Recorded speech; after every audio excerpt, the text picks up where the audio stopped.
Hi, everybody. It's Julie Huck with the Agent of Change platform. And today I have my wonderful husband, Ed Huck, with Keller Williams here with me. And I asked him to join me because I really wanted to have a conversation around all of the amazing, wonderful new changes that have been going on in our industry. I wanted to bring Ed in because he has a lot of knowledge about the changes, the NAR lawsuit, the Ohio regulations for buyer agency agreements that went into play, and has been managing our entire team on those changes since about August 1st. We actually implemented them on the Ed Huck team on August 1st. So we have a little bit of time under our belt. And I just wanted to kind of talk to him about that and share that with you because there's a lot of conversation out there about this because it's all new to us, right, Ed? Very, very new, very interesting, very exciting. And yeah, we all knew it was coming though. So that was, most of us knew it was coming for those of us that have been preparing. So yes. Yeah. Well, I mean, technically it's been what, 2 weeks since the, regulations went into place. And so I wanted to ask you, just what have you noticed? What has been going on, amongst your conversations with your clients? What have you been hearing from, the agents that you mentor and coach? Just tell us about what you're experiencing over the last couple of weeks. Yeah, so there's really three things we've noticed. Mm-hmm. Either the consumers, I'll start at the bottom, have no clue. They've never heard of it. They have no idea what's going on. It's a total shock. Yeah. And, they're a little perplexed with all this. Mm-hmm. We have a huge group of people that have heard something about it. They're just not fully informed. And then there's a small group of the consumers that have heard about it and know exactly how it all works. But I would say that's probably under 5%, So one of our first questions has been, I was actually on a listing appointment last night. And I asked the customers, have you heard about what's going on, in the real estate world? They go, oh, yeah, we have. And I said, well, tell me more about what you've heard and about how you understand what's going on. And inevitably, the consumers are getting 70% of it right. Okay. Depending on which news outlet they heard or they've only caught part of it, reading a magazine or something. So it's been a lot of helping the consumer truly understand what's going on.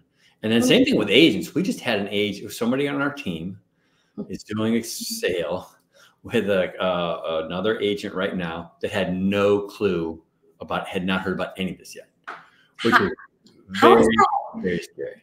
How is that possible? We're the big broker too. It's shocking. It's, a little bit mind-boggling, but yeah, they had no clue about any of this. The other thing we've noticed is that builders have no clue about what's going on. Interesting. Sales with some builders this month and, started talking to them about it. And they're like, what are you talking about? I've never even heard about this yet. So there's still a lot of people out there that we're going to have to continue to educate. Well, with that being said, I mean, is that something, how are you educating? How are you educating your clients? How are you educating the other agents or, your co-brokes during these transactions? Like, how do you handle that? It's just taking time and asking questions. Again, like I said, it's what have you heard? What do you understand? And then here you go. Here's what this really means. Here's the new forms we have to use. Here's what this, state is. What's the right word? Not say challenge, but mandated. Here's what you have to do. And then each broker's interpreted that a little bit different.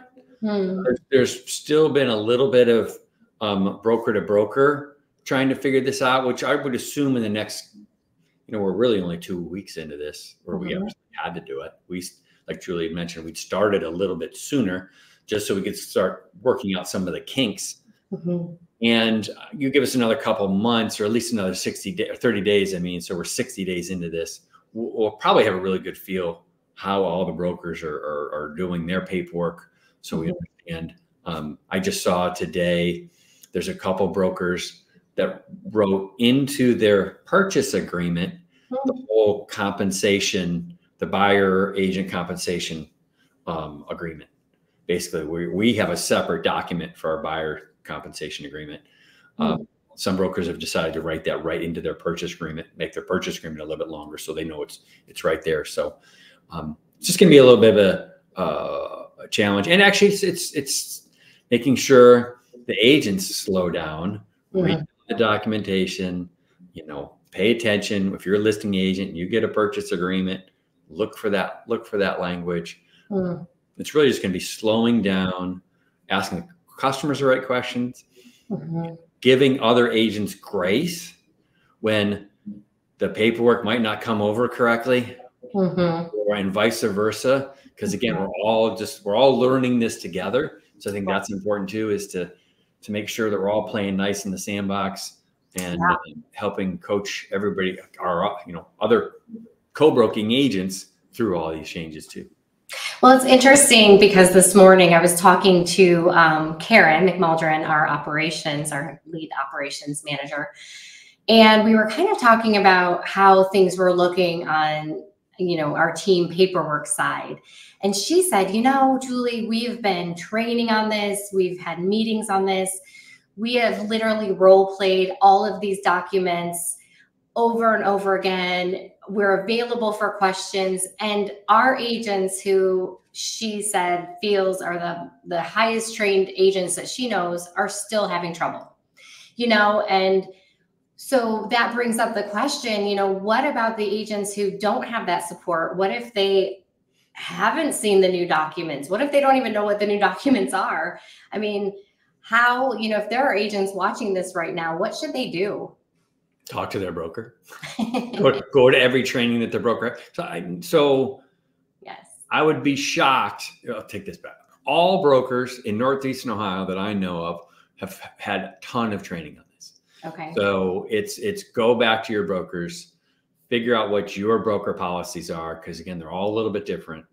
And part of our challenge was we changed some of our broker policies in stream with this. So that's made it a little bit of a bigger learning curve for us. And I'm sure other brokers have maybe changed some of their policies as well too. Right.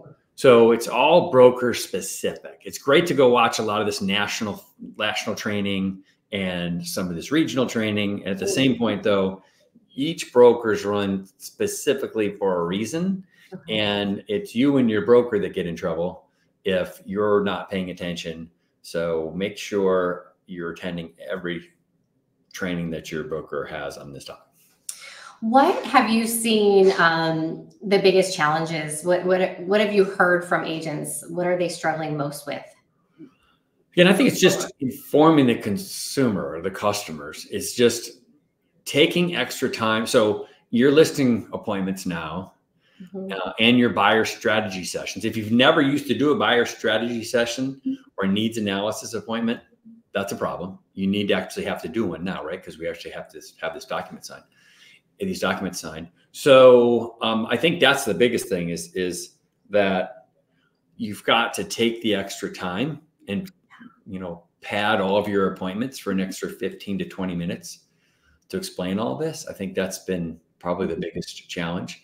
Along with, again, we do a decent amount of inbound leads, and it's helping coach customers around the fact that, starting the middle of August, we just can't pop over and show you a property. We've got to come into, or an agency relationship and have a working relationship outlined, whether it's exclusive or not exclusive. We have to have some documentation signed before we go show you a house. And I think that's going to take a while for the consumers for that to sink in. And I think that's been probably another challenge we've had, is just the learning curve when the customer on the other end of the phone goes, I looked at a house, a week ago. No way. I didn't have to have any sign everything. I'm like, well, okay, slow down. Here's what we have to do now moving forward. Again, it just takes time. Well, and I did hear, it takes time. It takes maybe us as agents taking some time and learning new dialogues, learning what to say to folks when we do have to explain these things. But I mean, it's such a good thing that we don't jump and just show houses for free anymore, right? Is that an opportunity, do you think, in this whole change? Of course. Yeah, I think what's really going to happen is, consumers, what's that national stat? Something about 90% or 80 something percent of home buyers had a favorable experience with their agent that sold them the house.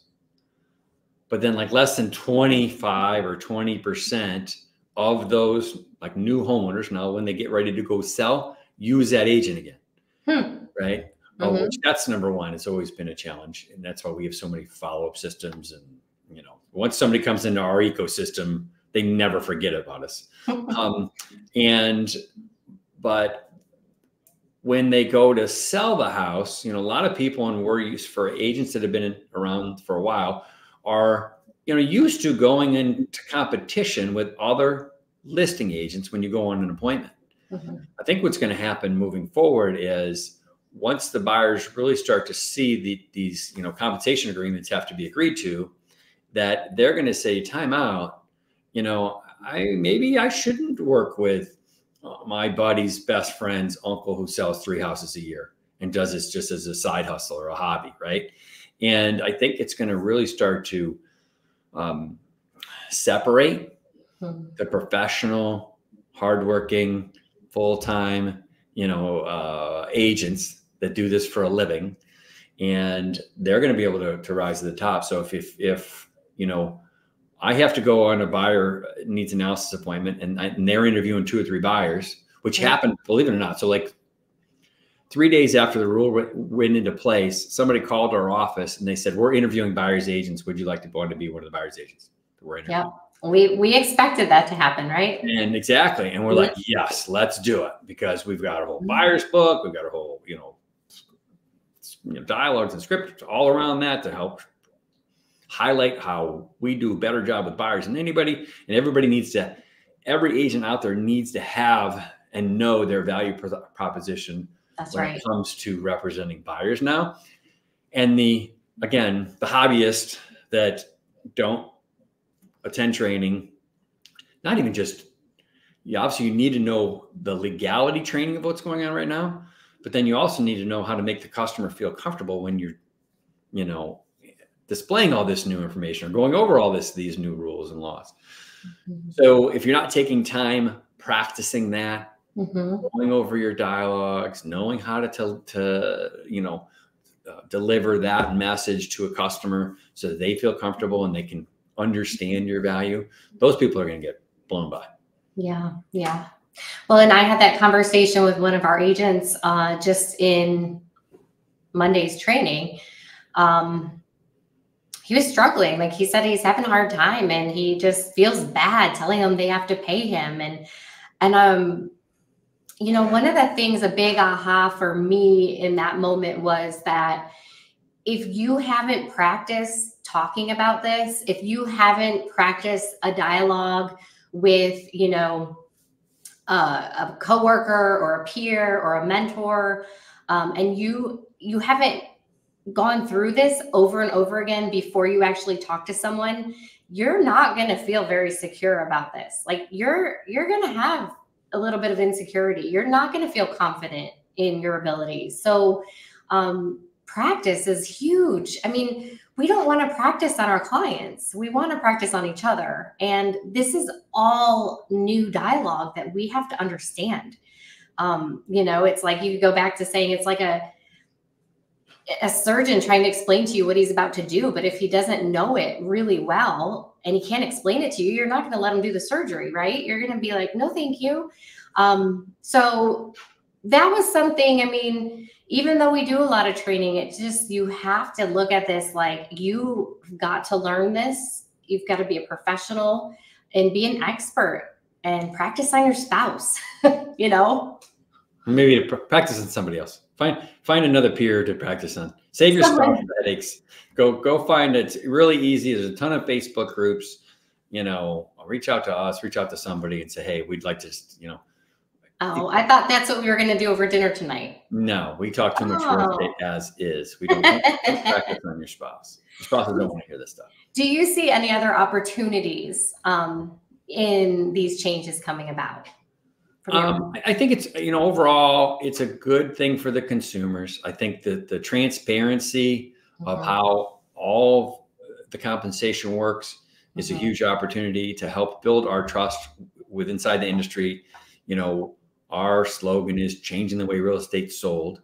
And part of what that means internally to us is, being a trusted advisor to our consumer or to our client and customers, and not just be after the dollar, right? It's just, hey, I want you to be totally informed and understand exactly what's going on through this whole transaction, including what our compensation is and what we're going to do for that compensation. And you can expect us to do all these activities for that compensation, or you don't have to pay us, right? So I think that's a huge opportunity is to show our value to the consumer at a higher level than we were before, especially, realistically just on the buyer side.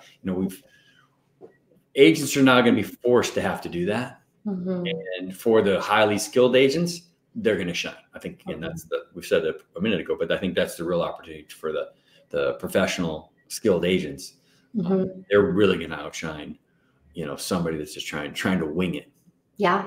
I think there's an opportunity for the brand new agent too. I really do. I think someone who's just getting into this industry doesn't know any different, right? Yeah. And they're going to be able to just jump in, learn this is how it works, and go for it. I think it's an excellent time to enter this industry fresh, because you don't have, most of what is holding us back as agents right now, and I see this in everybody I talk to, is our perception of what this means. The difficulty in the change, the behind the scenes, this is how it used to be, and now it's that's all our perception. That has nothing to do with what the other person you're talking to is perceiving, right? The same thing happened in the late 90s when, before the late 90s in Ohio, realtors only represented sellers. And I had my license in the early 90s. And when this rule changed that we're allowed to now represent buyers as buyers agents, it was the same turmoil. It was agents had to, have a hard time rewriting all these dialogues in their head, just reprogramming themselves that this is how it's going to have to work now. So you did hit the nail on the head. So anybody that's newer, just like we've already talked to some newer buyers. So buyers have never bought a home before. And in fact,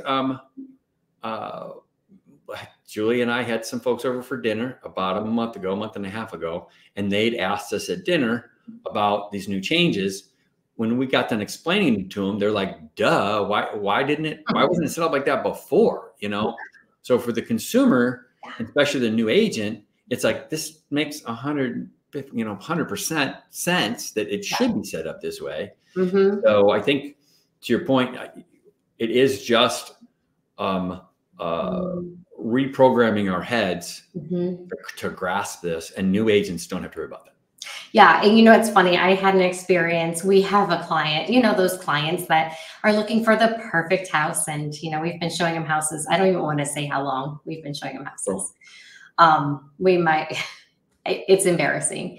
But, we had to go through the buyer agency agreement, and these are the new regulations. And I explained it to them. They went ahead and signed it. And when I met him in the driveway, the client shook my hand and he said, it's a pleasure to finally officially be working together as professionals. Like, he got it. He's like, why did we not ever sign this before? It's ridiculous.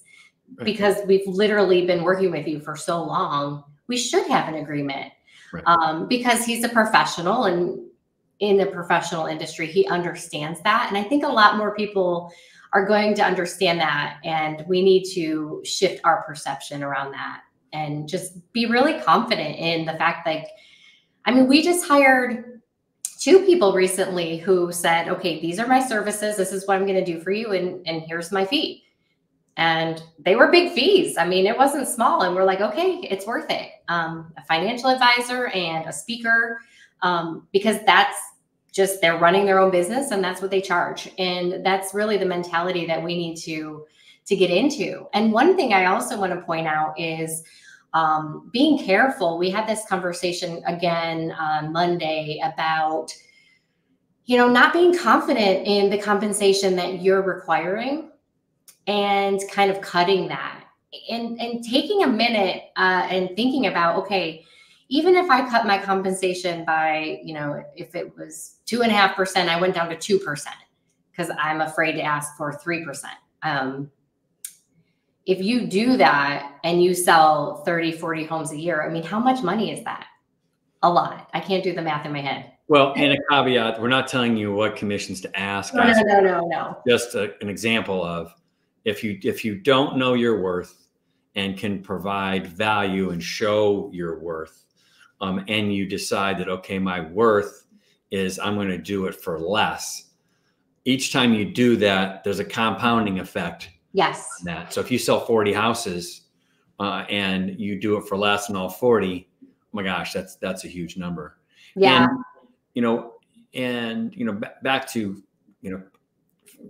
professionals, right? I had my ACL replaced. It's been a while ago, but when I had that, when I was interviewing doctors and physicians, I was not asking them, so what's your fee? How cheap is this? I was not shopping for the cheapest, right. A doctor, a physician that does this surgery. I want somebody that bangs out 2 of these a day, that knows every complication that can happen. He's got a whole host of huge successful outcomes. He knows when I ask him complications, he knows the 3% of the chance this is going to happen, 2% more chance this is going to happen. And I'm willing to pay for it.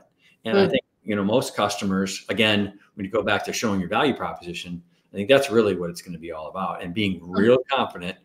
And like you said, is and role playing it and just knowing that, hey, this is my value. Yeah. Those folks that do that are going to have no problems. You're going to get more business when you do that. Don't think that if you go around, cutting your value down and cutting your commission and offering a deal, that's the way. I don't think that's the way to build a long-term sustainable business. And to get repeat clients and offer a lot of value. I mean, I'm just warning, be careful of doing that. And if you don't know what you should be asking for, just talk to your broker, right? And figure that out. Yep. Yeah. And that's a broker to broker inside your brokerage conversation. Definitely. Great point. But don't talk compensation models for buyer sides or seller sides outside your brokerage. That's something to know. That's a huge one. I don't even know if I know that. So tell me more about that. No. Well, hello. That's why so much of this is come down, is because the general public and also the Department of Justice thinks that there's a lot of collusion that's been going on for decades. So because we all adopted a very similar commission structure, which is also baloney, because I'm a broker. I know I'm really involved with our Keller Williams Citywide office. It's a whole hodgepodge, even inside our brokerage, what people are charging, let alone once you get outside our brokerage. And then you've got companies like Redfin. And so some of these discount brokers. I mean, so it's a misnomer, in my opinion, that there's a bunch of collusion going on. And at the same point, you don't want to ever get caught, again, talking compensation models outside of your brokerage, because that could be construed as like a collusion, and you don't want to be going on with that. Well, so I guess a good question that I would love to ask you is, how can we move forward and stay really positive and continue to grow our businesses and grow our client bases, even amongst navigating all these changes? Well, that's always a loaded question for somebody like myself, or most of our team members. Is we understand I control my own destiny. It doesn't matter what happens outside. I don't care who gets elected. I don't care that the market's still down 40% as far as number of units transferred. in 2024 versus 2022 or 2021.